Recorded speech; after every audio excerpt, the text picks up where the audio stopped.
ആരെങ്കിലും കണ്ട മട്ടത് വിചാരിക്കും ഗൈസ്. പ്രൊഫഷണൽ പ്ലേയേഴ്സ് ആയിട്ടുള്ള ഏഞ്ചൽ ആണ് നമ്മളത് നയിക്കുന്നത്. Hello guys, welcome back to my YouTube channel. അപ്പോൾ അടുത്ത വ്ളോഗ് നമ്മളിന്ന് ഈസ്റ്റർ ആഘോഷിക്കാനായിട്ട് ആരെങ്കിലും കണ്ട മട്ടത് വിചാരിക്കും ഗൈസ്. ഈസ്റ്റർ ആഘോഷിക്കാൻ വേണ്ടി ഡയറയുടെ വീട്ടിൽ പോവാണ്. അപ്പോൾ നമ്മൾ ഒരു ബേക്കറി തപ്പുവാണ്. 1.25 മണിക്കൂറായിട്ട് ബേക്കറിയുടെ തപ്പാണ്. ഒറ്റ കട തുറന്നിട്ടില്ല. ഈസ്റ്ററായിട്ട് കടയൊക്കെ തുറക്കാതിരിക്കുന്നത് ഭയങ്കര മോശമായ കാര്യമാണല്ലേ? ആന്ന് പറ. അതെ അതെ, ഏഞ്ചലാ പറഞ്ഞ അതെന്ന്. അപ്പോൾ അവളാ മോശമാന്ന് പറഞ്ഞാൽ ഞാനല്ല കേട്ടോ. നമ്മൾ തപ്പിക്കൊണ്ടേ ഇരിക്കുകയാണ്.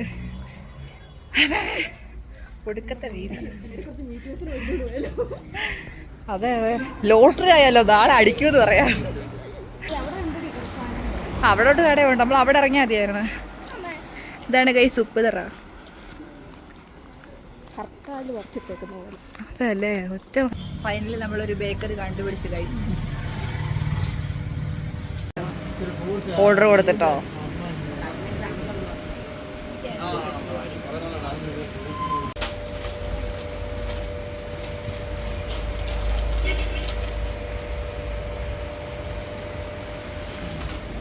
നമ്മൾ കേക്ക് മേടിച്ചത് എവിടെ? ഷോപ്പിന്റെ പേരേതു? സിറ്റി ബേക്കേഴ്സ് ഉപ്പ് തറയിലെ. ഇനി ബാക്കി നമ്മള് കഴിച്ചു നോക്കിയിട്ട് ഇടുന്നതായിരിക്കും.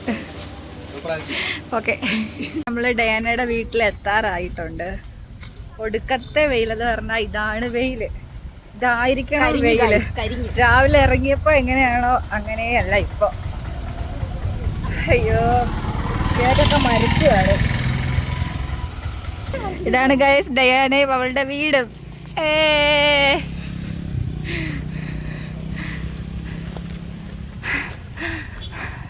ഞങ്ങള് വരുമെന്ന് അറിഞ്ഞുകൊണ്ട് മനഃപൂർവ്വം നീ സൂര്യനെ പിടിച്ചിരുത്തേക്കുന്നല്ലേ ഇവിടെ?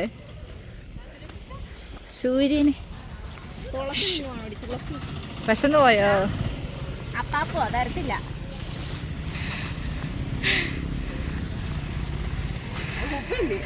അവക്ക് കുപ്പി വേണേ, ബാബക്ക് പോയി കഴിച്ചിട്ട് പോവാ. കേറിട്ട് ഞങ്ങൾ അകത്തോട്ട് ക്ഷണിക്ക്. Happy Easter, happy Easter. Happy Easter എന്ന് പറ. അതെ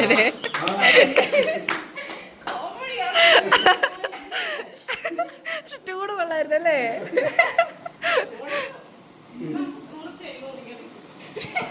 മുറിച്ച അവള് കഴിക്കും. ഒക്കെ മുറിക്കാൻ അറിയത്തില്ല. ഡയാനെ കണ്ടുകിട്ടി ഗൈസ്. പൊളിഞ്ഞ വീട്ടിന്റെ അകത്തത് അത് സാഹസികമായിട്ട് നമ്മള് ഡയാനെ കണ്ടുപിടിച്ചു. പഠിപ്പിക്കാനായിട്ടൊന്നും ഇല്ല ഗൈസ്. നമ്മളങ്ങനെ ഇടവേളകൾ മനോഹരമാക്കാൻ ക്യാരംസ് കളിക്കാൻ പോകുന്നത് പ്രൊഫഷണൽ പ്ലേയേഴ്സ് ആയിട്ടുള്ള ഏഞ്ചൽ ആണ് നമ്മളതിന് നയിക്കുന്നത്. ഗൈസ്, ഡയാനയുടെ കുക്കർ ചിക്കൻ അല്ലേ, കുക്കർ ബിരിയാണിയാണ് കാണുന്നത്. ഒരു എക്സ്പ്രഷൻ ഇട്.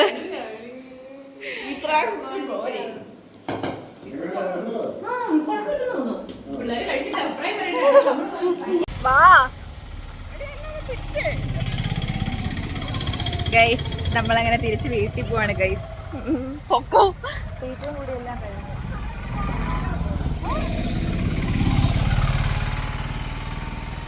കറിഞ്ഞു പോയി, കറിഞ്ഞ്. 2 അവശിഷ്ടങ്ങൾ പുറകെ വരുന്നുണ്ട്. ബാക്കിയുള്ള അവശിഷ്ടങ്ങൾ